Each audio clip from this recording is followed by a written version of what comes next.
Dorothy Rhone, a choir girl from Liverpool, England, was abused by her heavy drinker father. She also had a very emotionally distant mother. She grew up terribly shy, introverted, and withdrawn, and didn't think she was at all pretty. As she said, "I never thought I was pretty at school because my sister always said my nose would spread all over my face because it was too pudgy. One night I actually went to bed with a clothes bag on my nose to try to make it narrower, but it was too painful." In 1959, Dot was attending a gig at the Casbah Club featuring a teenage group who called themselves the Quarrymen. At the time, Dot was 16 and working as a bank clerk. She struck up a conversation with two young men named Paul McCartney and John Lennon. At first, she wanted to date John. She said, "I liked John's face. I thought he was rugged looking. Paul was handsome in a softer way. John was also the dominant one, a very different personality. He gave me the nickname Bubbles for some reason, and we got along really well. I know Paul is always painted as the nice, kind one, but to me, John was more compassionate. He wasn't as mean as they make out." But after learning John already had a girlfriend, she switched to Paul.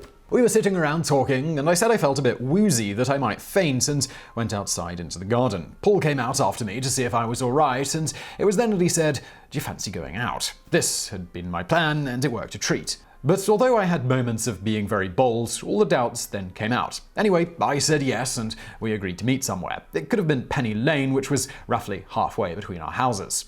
The first date was the pictures. We didn't have money to go anywhere else. Because of Dot's shy, withdrawn personality, she was easily dominated by Paul, who set down his rules loud and clear. He was so possessive that he needed to control everything about me, my appearance, the way I dressed, even the way I thought. He was always wanting me to look better than I did, and I never thought I measured up to the way he thought I should be. I feel ashamed to admit it now, but back then I went along with it. I became his puppet. If I knew then what I know now, I would have never allowed it to happen. He gave me a list of rules that I had to stick to. John had the same rules for his girlfriend Cynthia. He told me I couldn't see my girlfriends. There was no going out except with him, and I lost touch with my friends because I was never available. When we did go out, I wasn't allowed to smoke even though he smoked. It wasn't the image he wanted, I guess. He also made her dye her hair blonde, a la his sexual fantasy girl, actress Brigitte Bardot, and he made her wear short, tight miniskirts. As Paul later explained, "At the time, everyone was trying to turn their girlfriend into a bargain basement Bardot. We happened to be at the age when a ravishing sex goddess taking off her clothes was the fantasy for us boys. We were all smitten. So the girls had to be blonde, look rather like Brigitte, and preferably pout a lot. John and I used to have these secret talks intimating, although not actually saying it, that we could be quite happy for our girlfriends to be Liverpool's answer to Bardot. My girlfriend was called Dot, and of course John had Cynthia. We got them both to go blonde and wear miniskirts. It's terrible, really, but that's the way it was." Besides controlling her image, he was also terribly possessive, despite the fact that he wasn't shy about hooking up with other women while they dated. In one instance, Dot stated, "I always used to see this guy on the way to school standing at the bus stop, and I would spin fantasies about him. And one night, there he was, at the Casbah. I was giving him the eye and stuff, and he asked me to dance. I was dancing away with him while Paul was upstairs rehearsing. When he came down and saw us jiving, and he was furious. He came up to us with my coat in his hand while we were still on the floor and just said, 'We're going.' Just like that. We went home and had a row, but it was very one-sided. He told me I should have been dancing and having a good time without him, but I wouldn't fight back. Maybe I wanted to keep the peace because I had seen so much fighting at home. And of course, inwardly, it was quite flattering, all this possessiveness." Dot, in love and very malleable, put up with all of this, but it wasn't all bad with Paul, and Dot also remembers a kind, caring side, and she loved his family. I think I was probably in love with Paul because I loved his family too. His aunties were great. One of them always came round on a Monday night to do the washing and make supper. And I loved his dad too. He was great. At Christmas and New Year I would go there, and it was so different to my house. They had brilliant parties and they would play music together, Paul on guitar and his dad on piano. Paul was always writing songs and he would try them out on me. He would say that he wrote them for me. 2 songs, Love of the Loved and P.S. I Love You, he said, were definitely for me. I remember the first bit. Something about, "Each time I look into your eyes, I see the love of the loved."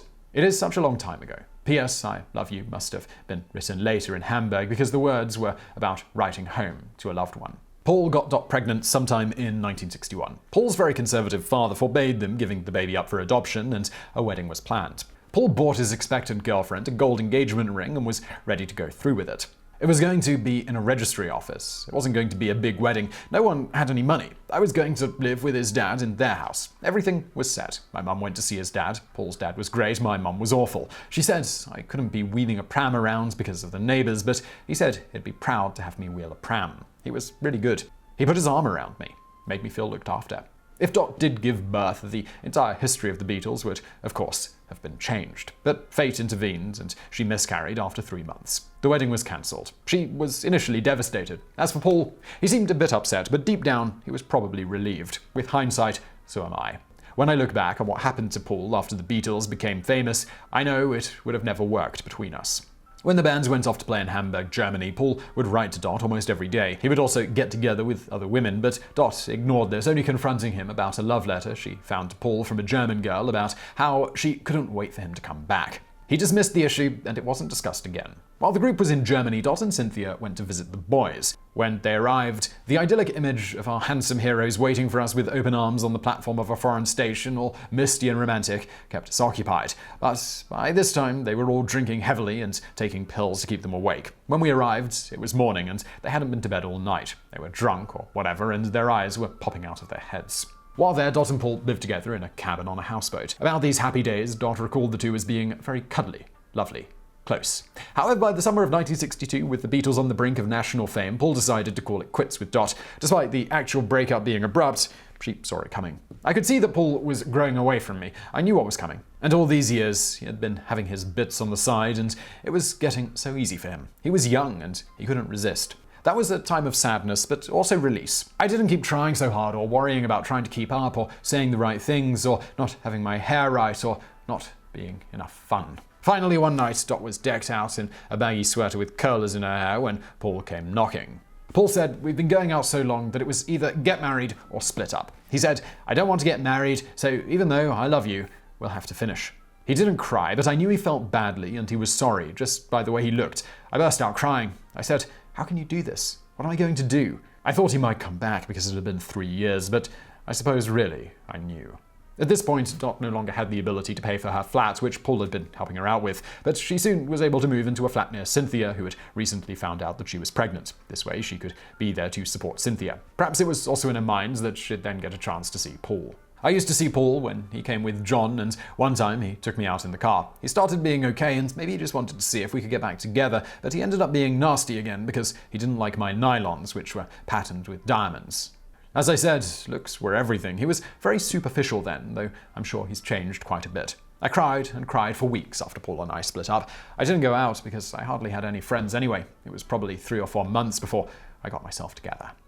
She later joined the civil service and began the next stage of her life. Unfortunately, the Beatles soon hit it big, and it was Beatles, Beatles, Beatles, said Dot. I couldn't escape. To get away from the situation, she decided to leave Liverpool and make a new life for herself. She moved to Canada and within 4 days had met the future love of her life, Werner Becker. Dot was to see Paul again briefly when the Beatles played a gig in Toronto in 1965. He later mentioned her in a book, but not in an endearing way. When I saw him refer to me in the book, it was hurtful. When you go out with someone for 3 years, you'd think he would have something more to say than he wanted you to look like Brigitte Bardot. Maybe I didn't mean that much to him after all, but I don't really believe that. I know that, for a few years at least, I did.